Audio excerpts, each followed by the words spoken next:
Okay. Hi అందరికి. Finally రానైతే అయిపోయింది. రా హైలైట్స్ వీడియో మొత్తం ఎక్స్‌ప్లెయిన్ చేసినాను. ఎవరైనా ఆ వీడియో చూడకపోతే కంపల్సరీ చూడండి. అండ్ ఇప్పుడు నెక్స్ట్ ఏంది? రోమన్ రెయిన్స్ అయితే ఇప్పుడు రోమన్ రెయిన్స్ పైన సీఎం పంక్ అటాక్ చేసిండు. అండ్ రోమన్ రెయిన్స్ రియాక్షన్ ఇవ్వలేదు. రోమన్ రెయిన్స్ తిరిగి మళ్ళీ సీఎం పంక్ పైన అటాక్ చేయలేదు. అసలెందుకని సీఎం పంక్ పైన రోమన్ రెయిన్స్ మళ్ళీ తిరిగి అటాక్ చేయలేదు? అండ్ రోమన్ రెయిన్స్ నెక్స్ట్ రాలో వస్తాడా? సో ఇప్పుడు నెక్స్ట్ మూవ్ ఏంది రోమన్ రెయిన్స్‌కి? అండ్ ఆఫర్‌లో ఏం జరిగింది? సో మళ్ళీ ఏమైనా మాట్లాడిందా రోమన్ రెయిన్స్? ఆఫర్‌లో ఏం జరిగిందో అన్నిటి గురించి ఈ వీడియోలో మాట్లాడేద్దాం. సో ఫస్ట్‌గా రోమన్ రెయిన్స్ నెక్స్ట్ వీక్ రాలో గూడా వస్తున్నాడు. యెస్, రోమన్ రెయిన్స్ నెక్స్ట్ రా కోసం గూడా అఫీషియల్‌గా అడ్వర్టైజ్ ఉన్నాడు. నెక్స్ట్ రానే కాదు, దాని తర్వాత జరిగే రా షోలో గూడా రోమన్ రెయిన్స్ వస్తున్నాడు. సో ఇది ఫిక్స్. రోమన్ రెయిన్స్ ఒక్కడే గాదు, బ్రాక్ లెస్నర్ గూడా నెక్స్ట్ వీక్ రాలో వస్తున్నాడు. సో ఇది రోమన్ రెయిన్స్ ఫ్యాన్స్ కోసం గుడ్ న్యూస్ అని చెప్పాలి. కొంతమంది అంటారు కదా పార్ట్ టైమర్ అండ్ ఈరోజు సెగ్మెంట్‌లో గూడా చాలా మెన్షన్ చేసినారు. పార్ట్ టైమర్ అని రోమన్ రెయిన్స్‌ని. So finally Roman Reigns back to back రాలలో వస్తున్నాడు. సో నెక్స్ట్ వీక్ రానే కాదు, అండ్ దాని తర్వాత రా షోలో కూడా రోమన్ రెయిన్స్ వస్తున్నాడు.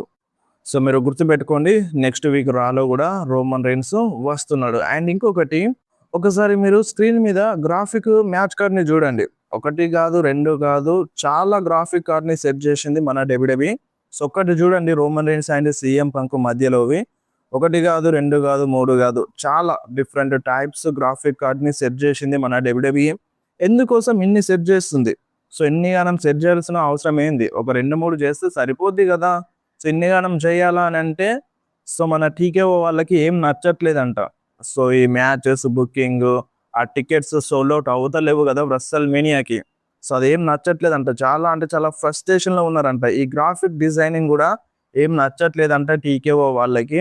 సో అందుకనే డిఫరెంట్ టైప్స్ ఆఫ్ గ్రాఫిక్ కార్డ్‌ని తీసుకొస్తున్నారు మన డబ్ల్యూడబ్ల్యూఈ వాళ్ళు. అండ్ ఇప్పుడు టీకేఓ వాళ్ళకి ఏందంటే బిజినెస్ కావాలి. టికెట్స్ సోల్డ్ ఔట్ కావాలి, డబ్బులు రావాలి. మన డబ్ల్యూడబ్ల్యూఈ ఫ్యాన్స్‌కి ఏందంటే షో బాగుండాలి.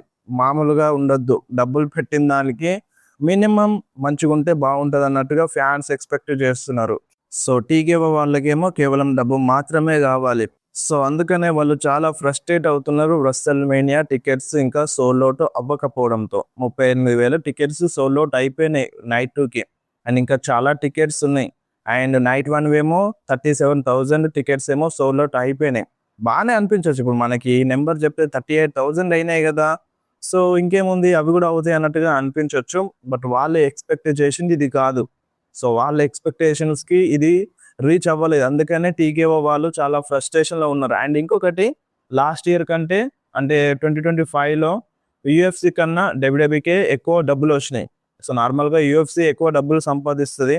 బట్ ఈసారేమో డబ్ల్యూడబ్ల్యూఈ ఎక్కువ సంపాదించి పెట్టింది టీకేఓ వాళ్ళకి. అయినా సరే వాళ్ళు ఇంకా ఫ్రస్ట్రేషన్‌లో ఉన్నారంటే ఇక మీరు అర్థం చేసుకోండి. వాళ్ళెంత బిజినెస్ మైండ్‌తో ఉన్నారు. సో ఈ అమౌంట్ వస్తదని వాళ్ళకి ఒక ఎక్స్‌పెక్టేషన్స్ ఉన్నాయి. బట్ ఆ ఎక్స్‌పెక్టేషన్స్‌కి రీచ్ అవ్వలేదు. అందుకనే ఆ ఫ్రస్ట్రేషన్ అంతా. అండ్ ఇంకొకటి, వాళ్ళు వేరే వేరే బ్రాండ్స్‌తో కొలాబరేట్ అవుదామని అనుకుంటున్నారంట. సో మన డబ్ల్యూడబ్ల్యూఈతో కొలాబరేట్ చేపిస్తారంట. సో దానివల్ల ఎక్కువ మనీ వస్తది కదా! అండ్ ఇప్పటికే మన డబ్ల్యూడబ్ల్యూఈ డిఫరెంట్ బ్రాండ్స్‌తో, నెంబర్ ఆఫ్ బ్రాండ్స్‌తో టై అప్ అయింది, కొలాబరేట్ అయింది. అయినా సరే టీకేఓ వాళ్ళకి దాహం తీరలేదు. సో ఇంకా కొలాబరేట్ అవుతారంట. అండ్ ఈరోజు రాలో బ్యాక్ స్టేజ్‌లో మనకి ఆస్టిన్ థియరీ అండ్ మ్యాగ్జిన్ డూప్రీ ఇద్దరు మాట్లాడుకున్నారనమాట. ఆళ్ళేం మాట్లాడుకున్నారో మనకి క్లారిటీగా తెలియదు. బట్ వాళ్ళిద్దరైతే మాట్లాడుకున్నారు బ్యాక్ స్టేజ్‌లో. ఇప్పుడున్నట్టుండి ఆళ్ళిద్దరు ఎందుకు మాట్లాడుకున్నారు? సో ఆస్టిన్ థియరీకి అండ్ మ్యాగ్జిన్ డూప్రీకి ఏం సంబంధం? మళ్ళీ వీళ్ళు విజన్ టీమ్‌లో ఏమన్నా వస్తదా మ్యాగ్జిన్ డూప్రీ? సో కొన్ని డౌట్స్ అయితే ఉన్నాయి. సో దాదాపుగా అది ఎందుకు చూపించినారో తెలియదు. ఇప్పటివరకైతే ఏం అప్డేట్ లేదు దీనిపైన. సో ముందు ముందు ఏమైనా అప్డేట్ వస్తే ఇన్ఫార్మ్ చేస్తాను. సో నార్మల్‌గా వాళ్ళు మాట్లాడుకుంటారు. బ్యాక్ స్టేజ్‌లో మాట్లాడుకుంటారు. బట్ ఆన్ టీవీలో చూపించినవి, ఇటువంటివి చూపించినవి మాత్రం ఏదో ఒక సంబంధం ఉంటది. అది ఏంటిదనేది ముందు ముందు రివీల్ అవుతది. ఇప్పటివరకైతే ఏం అప్డేట్ లేదు దీనిపైన. అండ్ నెక్స్ట్ న్యూస్ వచ్చేసి రేండీ ఆర్టన్ గురించి. రేండీ ఆర్టన్ తన ప్రొఫైల్ పిక్‌ని మార్చేసిండు. సో మీరు ఒకసారి స్క్రీన్ మీద చూడొచ్చు. అంటే మన కోడీ రోడ్స్ పైన అటాక్ చేసిండు కదా! రక్తం పడుండే మన కోడీ రోడ్స్, రక్తం పడుండే రేండీ ఆర్టన్ చేతి పైన. అండ్ అది చైర్‌లో కూర్చొని ఆ ఛాంపియన్‌షిప్‌ని ఒళ్ళో పెట్టుకొని కూర్చున్నాడు కదా! ఆ ఫోటోని ప్రొఫైల్ పిక్‌గా సెట్ చేసిండు. మీరు స్క్రీన్ మీద చూడండి. అండ్ ఇంకొకటి, ఈరోజు రేండీ ఆర్టన్ ఫోన్‌లో మాట్లాడిండు కదా! అండ్ ఇప్పుడు ఆ ఫోన్‌లో మాట్లాడిన మనిషి ఎవరు? అంటే ఫోన్లో ఎవరితో మాట్లాడుతున్నాడు రేండి ఆర్టన్. కొన్ని నేమ్స్ అయితే వినిపిస్తున్నాయి.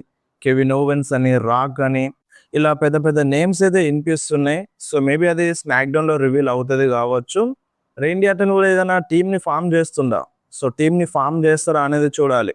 సో ఆ హీల్టన్ అనేది జస్ట్ ఇప్పటి వరకే తీసుకొస్తారా, తర్వాత రస్సెల్ మేనియాలో ఛాంపియన్షిప్ని గెలిచిన తర్వాత కూడా ఉంచుతారా అనేది మనకి కొంచెం డౌటే అన్నమాట. ఎందుకంటే ఆ లెవెల్లో చూపిస్తారా అనేది రస్సెల్ మేనియా అయిపోయిన తర్వాత తెలుస్తుంది. ఇప్పుడు బాగానే చూపిస్తారు, ఎందుకంటే ఇప్పుడు ఫ్యూడ్ని నడిపించాలి కాబట్టి రేండి ఆర్టన్ని పవర్ఫుల్గానే చూపిస్తారు. బట్ వన్స్ రస్సెల్ మేనియా అయిపోయిన తర్వాత ప్లాన్స్ ఎలా ఉంటాయో మనకి ఇంకా తెలియదు కాబట్టి, అండ్ ట్రిపుల్ హెచ్ మైండ్లో ఏముందో, కొడి రోడ్స్ని మళ్ళీ టాప్లోకి తీసుకొస్తాడు కదా, సో దాన్ని ఉద్దేశంగా తీసుకొని మేబీ మళ్ళీ రేండి ఆర్టన్ని డౌన్ చేసినా చేయొచ్చు. సో నాకు తెలిసి రేండి ఆర్టన్ హీల్ క్యారెక్టర్ కొంచెం కొన్ని రోజులైనా పవర్ఫుల్గా ఉంటే మంచిగా ఉంటుందని అనిపిస్తుంది. అండ్ ఆ ఛాంపియన్షిప్ని గెలవాలి, ఆ హీల్ టర్న్ చేసినందుకు ఒక అర్థం ఉండాలి రేండి ఆర్టన్కి. ఛాంపియన్షిప్ని గెలవకపోతే ఇక వేస్ట్ అన్నమాట. వీళ్ళిద్దరి మధ్యలో మ్యాచ్ పెట్టి కూడా వేస్ట్ అని నా ఫీలింగ్. అండ్ నెక్స్ట్ న్యూస్ వచ్చేసి డామినిక్ మిస్టీరియో గురించి. And Dominik Mysterio versus Dragon ని మధ్యలో ఈరోజు రాలో మ్యాచ్ జరగాల్సి ఉందంటే యాక్చువల్గా, కానీ డామినిక్ మిస్టీరియోకి ఇంజరీ అయ్యి ఉండే. సో ఏలో అయింది. ట్రిపుల్ ఏ మెగా ఛాంపియన్షిప్ని డిఫెండ్ చేసిండు వైకింగోతో. అండ్ ఆ మ్యాచ్లో తలకి రక్తం వచ్చింది. ఆ చైర్తో అటాక్ చేసినప్పుడు వైకింగో డామినిక్ మిస్టీరియోకి హెడ్ పైన దెబ్బ తగిలింది, రక్తం కూడా వచ్చింది డామినిక్ మిస్టీరియోకి, రియల్ బ్లడ్ అది. సో దానివల్ల ఇంజరీ అయిండు. సో దానివల్ల ఈరోజు రాలో ఫైట్ చేయలేదు అన్నట్టుగా అప్డేట్ అయితే వస్తుంది. యాక్చువల్గా ఈరోజు డామినిక్ మిస్టీరియో డ్రాగన్ లీతో రాలో ఫైట్ చేయాల్సి ఉండేనంట. అండ్ ఎప్పుడు వస్తాడో అనేది ఇంకా క్లారిటీగా తెలియదు, బట్ సెట్ అవుతాడు. మరి అంత పెద్ద ఇంజరీ ఏం కాదు డామినిక్ మిస్టీరియోది. అండ్ నెక్స్ట్ న్యూస్ వచ్చేసి సెత్ రాలిన్స్ గురించి. సో సెత్ రాలిన్స్ ఈరోజు రాలో వచ్చిండు, బ్రాక్ లెస్నర్కి ఫేస్ టు ఫేస్ కూడా నిల్చుండు. బట్ ఎందుకని బ్రాక్ లెస్నర్ పైన అటాక్ చేయలేదు సెత్ రాలిన్స్? సో యాక్చువల్గా సెత్కి అండ్ బ్రాక్కి ఏం బెటర్, ఇప్పుడు ఒకవేళ వీళ్ళిద్దరి మధ్యలో బ్రాల్ ఏమైనా చూపిస్తే రస్సెల్ మేనియాలో వీళ్ళిద్దరి మధ్యలోనే మ్యాచ్ జరగాల్సి వస్తుంది. బట్ డబ్ల్యూడబ్ల్యూఈ అది ప్లాన్ చేయలేదు. బ్రాక్ లెస్నర్ వర్సెస్ ఓబాఫెమి మ్యాచ్ వెళ్ళాల్సిందే. అందుకనే సెత్ బ్రాక్ లెస్నర్తో హ్యాండ్స్ ఎక్స్చేంజ్ చేసుకోలేదు, సో అటాక్ చేయలేదు. సో దానికి రీజన్ అది. సో ఒక ప్లాన్ ప్రకారం వెళ్ళిపోయింది. సో ఓబాఫెమి వస్తాడు, బ్రాక్ లెస్నర్తో ఫైట్ చేస్తాడు. సో ఒకవేళ ఇక్కడ సెత్ రాలిన్స్ బ్రాక్ లెస్నర్ పైన అటాక్ చేస్తుంటే, సో బ్రాక్ లెస్నర్ ఖచ్చితంగా రివెంజ్ తీసుకున్నట్టు. అక్కడ బ్రాలో ఎవరిది అప్పర్ హ్యాండ్ ఉన్నా సరే ఖచ్చితంగా వీళ్ళిద్దరి మధ్యలోనే మ్యాచ్ జరిగేది. బట్ అక్కడికే సెత్ రాలిన్స్ మెడికల్ క్లియర్ లేరని అన్నారు. అండ్ ఇంకొకటి, బ్రాక్ లెస్నర్ వర్సెస్ ఓబాఫెమి మ్యాచ్ వెళ్ళాలి. సో అందుకనే సెత్ రాలిన్స్ అటాక్ చేయలేదు, తెలివిగా బయటకు వెళ్ళిపోయిండు. ఆయన అక్కడ కూర్చొని ఎంజాయ్ చేస్తున్నాడు, ఎందుకంటే బ్రాక్ లెస్నర్ పైన ఇలాగో ఓబాఫెమి ఇచ్చి పడేస్తాడని సెత్ రాలిన్స్కి కూడా తెలుసు కాబట్టి అక్కడ. సో అదన్నమాట, అందుకనే సెత్ రాలిన్స్ అటాక్ చేయలేదు. సెత్ రాలిన్స్ కోసం డిఫరెంట్ అపోనెంట్ ఉన్నారు. అండ్ ఇక్కడ ప్రాబ్లం వల్ల వచ్చేసింది సెత్ రాలిన్స్కి విజన్ టీంలో బ్రాన్ బ్రేకర్, బ్రాన్సన్ రీడ్తో వీళ్ళందరూ తర్వాత వచ్చినారు. ఆయన చెప్పిండు, సెత్ రాలిన్స్ చెప్పిండు, పాల్ హేమన్ పక్కన ఎవరున్నా అందరికి ఇచ్చి పడేస్తానని విజన్ టీంలో. బట్ ఇక్కడ అది మ్యాటర్ కాదు. సో బ్రాక్కి డిఫరెంట్ స్టోరీ లైన్ ఉంది కాబట్టి అందుకనే సైడ్ చేసేసినారు సెత్ని. అండ్ ఇప్పుడు సెత్ రాలిన్స్ అపోనెంట్ ఎవరు రస్సెల్ మేనియాలో? అసలు సెత్ రాలిన్స్ ఫైట్ చేస్తాడా? అండ్ ఇటు ఎలియా నైట్ ఎవరితో ఫైట్ చేస్తాడు?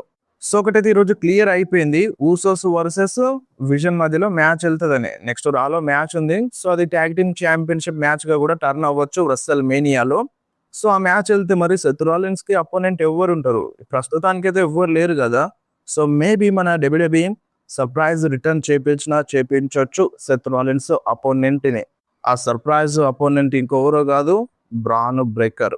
సో బ్రాన్ బ్రేకర్ రిటర్న్ చేసినా చేయొచ్చు అన్నమాట సర్ప్రైజ్గా రస్సెల్ మేనియా వరకు. ఇంకా చాలా టైం ఉంది, 1 month టైం ఉంది కాబట్టి బ్రాన్ బ్రేకర్ వచ్చినా రావచ్చు. అండ్ ఇప్పుడు బ్రాన్ బ్రేకర్ పైన ఎటువంటి అప్డేట్ కూడా రానివ్వట్లేదు.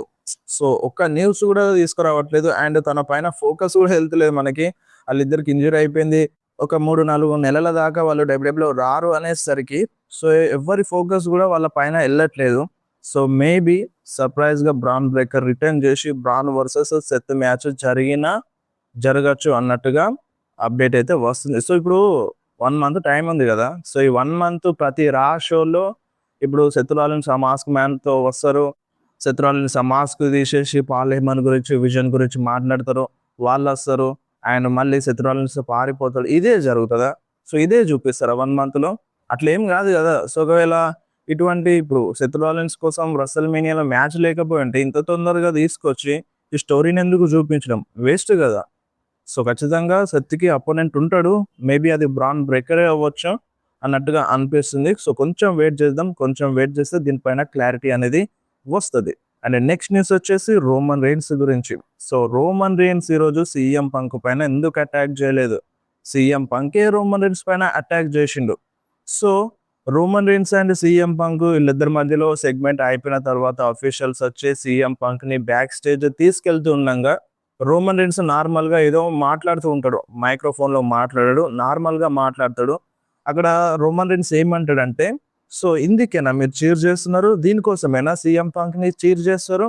అండ్ ఈ మనిషి అక్కడ కూర్చొని ఏదేదో మాట్లాడుతూ ఉంటాడు, అంటే సీఎం పంక్ ని అంటాడు అన్నమాట. ఈ మనిషి ఏదేదో మాట్లాడుతూ ఉంటాడు, బట్ తను తీసుకోలేడు. ఇప్పుడు ఈ మనిషి ఎవరినైనా ఎన్నైనా అంటాడు, కానీ అవతల వాళ్ళు ఈ మనిషిని అంటే తీసుకోలేడు. ఈ పెద్ద మనిషి అవతల వాళ్ళని ఎన్నైనా అనని కానీ ఈ మనిషిని మనం ఏమనొద్దు, సో అంటే గనక ఇలా కొట్టేస్తాడు అన్నట్టుగా రోమన్ రెయిన్స్ అంటాడు. ఇప్పుడు మీకు అర్థమవుతుందా ఎవరి హెడ్ లో ఎవరున్నారు? సో ఇప్పుడు మీకే తెలిసి ఉంటుంది కదా ఎవరి హెడ్ లో ఎవరున్నారు. సీఎం పంక్ అంటున్నాడు కదా నా హెడ్ లో సీఎం పంక్ ఉన్నాడని. ఇప్పుడు మీకు తెలిసి ఉండాలి ఎవరి హెడ్ లో ఎవరున్నారని. ఈ టైప్ లో రోమన్ రెయిన్స్ అంటాడు. ఇదేనా మెంటల్ గేమ్ అంటే, ఒక కింగ్ మెంటల్ గేమ్ ఇదేనా అన్నట్టుగా రోమన్ రెయిన్స్ అంటాడు. ఇది కాదు, ఇది అస్సలే కాదు అన్నట్టుగా ఒక కింగ్ కొనాల్సిన మెంటల్ గేమ్ అని ఈ టైప్ లో రోమన్ రెయిన్స్ సీఎం పంక్ ని ఉద్దేశించి అంటాడు అన్నమాట. సో ఇక్కడే క్లియర్ గా అర్థమవుతుంది రోమన్ రెయిన్స్ ఎందుకని సీఎం పంక్ పైన అటాక్ చేయలేదు. సో ఇక్కడ లాస్ట్ వీక్ కాదు, అంతకంటే ముందు రాలో సీఎం పంక్ రోమన్ రెయిన్స్ వాళ్ళ ఫాదర్ ని అన్నాడు. కానీ వెంటనే రోమన్ రెయిన్స్ సీఎం పంక్ పైన అటాక్ చేయలేదు, ఇప్పటి వరకు కూడా అటాక్ చేయలేదు అనుకోండి. ఆయన ఇక్కడ సీఎం పంక్ ని ఒక్క మాట అనగానే రోమన్ రెయిన్స్, అంటే నువ్వు ఓల్డ్ అయిపోయినావు, ముసలోడు అయిపోయినావు అనగానే వెంటనే ఒక్కసారి కూడా ఆలోచించకుండా రోమన్ రెయిన్స్ పైన సీఎం పంక్ అటాక్ చేసేసిండు. సో ఇక్కడే క్లారిటీగా అర్థం అవుతుంది రోమన్ రెయిన్స్ మైండ్ గేమ్స్ ని యూజ్ చేస్తున్నాడు. అండ్ ఇక్కడ ఆల్మోస్ట్ గా రోమన్ రెయిన్స్ గెలిచిండు. రోమన్ రెయిన్స్ కి కొట్టాల్సిన అవసరం లేదు, ఎందుకంటే CM Punk out of control వెళ్ళిపోయిండు, సీఎం పంక్ మైండ్ ని మార్చేసిండు అన్నట్టుగా ఇక్కడ అర్థం అన్నమాట. సో లాస్ట్ వీక్ ఏమో రోమన్ రెయిన్స్ కంట్రోల్ గా ఉన్నారు, బట్ ఇక్కడ ఈ రోజు రాలో CM Punk out of control వెళ్ళిపోయిండు. ఆ అవుట్ ఆఫ్ కంట్రోల్ లో రోమన్ రెయిన్స్ పైన అటాక్ చేసిండు. సో అందుకనే రోమన్ రెయిన్స్ నవ్విండు. సో ఆ నవ్వుకు అర్థం అది, సో నువ్వు ఇంత తొందరగా అవుట్ ఆఫ్ కంట్రోల్ వెళ్ళిపోయాను, సో నీకు స్టెబిలిటీ లేదన్నట్టుగా అర్థం అన్నమాట. సో ఇది, సో అందుకనే రోమన్ రెయిన్స్ సీఎం పంక్ పైన అటాక్ చేయలేదు. అండ్ ఇక్కడ ఇప్పుడే అటాక్ చేసినా సరే మనకి ముందు ముందు అంతగా ఇంట్రెస్టింగ్ గా ఉండదు. సో ఇంకా చాలా టైం ఉంది వీళ్ళిద్దరి మధ్యలో మ్యాచ్ జరగనీకి, నెక్స్ట్ మంత్ లో జరుగుతుంది కాబట్టి ఇప్పుడే మొత్తం ఇద్దరు గుమ్మేసుకున్నారు అనుకో అంత ఇంట్రెస్టింగ్ గా ఉండదు. సో అందుకనే జస్ట్ మైండ్ గేమ్స్ తో సెగ్మెంట్స్ ని నడిపిస్తున్నారు, ఫ్యూడ్ ని నడిపిస్తున్నారు. ఫాదర్ ని తీసుకొచ్చినారు ఈరోజు మన రోమన్ రెయిన్స్, సీఎం పంక్ వాళ్ళ వైఫ్ ని అన్నాడు, అండ్ ఓల్డ్ అయిపోయినావు అన్నాడు. అండ్ దాని వల్ల ట్రిగర్ అయ్యి సీఎం పంక్ రోమన్ రెయిన్స్ పైన అటాక్ చేసిండు. అండ్ నెక్స్ట్ రాలో వీళ్ళిద్దరు వస్తున్నారు, రోమన్ రెయిన్స్ కూడా అడ్వర్టైజ్ ఉన్నాడు. సో అక్కడ రోమన్ రెయిన్స్ ఏమైనా ఛాన్స్ తీసుకుంటాడా అనేది చూడాలి.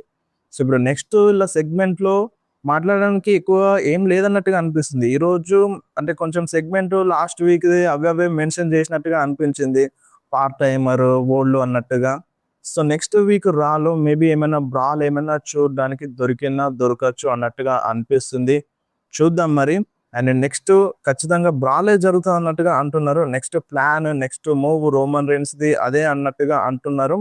అండ్ ఆఫర్ లో రోమన్ రెయిన్స్ మాట్లాడిండు అన్నమాట, ఫ్యాన్స్ గురించి మంచిగా మాట్లాడిండు, ఫ్యాన్స్ కి లవ్ యూ చెప్పిండు, అండ్ సేఫ్ గా ఉండండి, సేఫ్ గా వెళ్ళండి అని ఫ్యాన్స్ అందరికి చెప్తాడు.